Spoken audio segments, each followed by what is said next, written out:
to address the supporters of the former president? The supporters of the former president?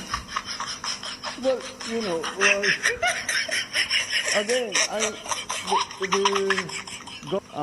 wala namang, bakit, why, that,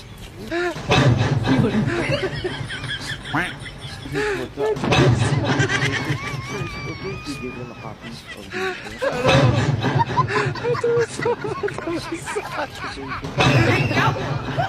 we have here Mr. President, sinasabi ng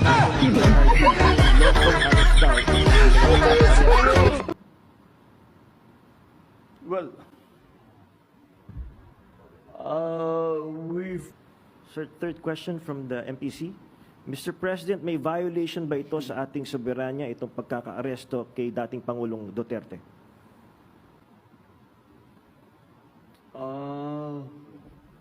No. Bakit naman? Pang-apat po na tanong, Mr. President, sinasabi po nila na ito ay political persecution lamang at may kaugnayan din daw sa 2028 elections. Okay, well, I'm sure...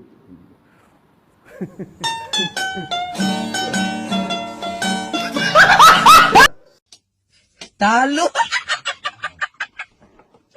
Sorry.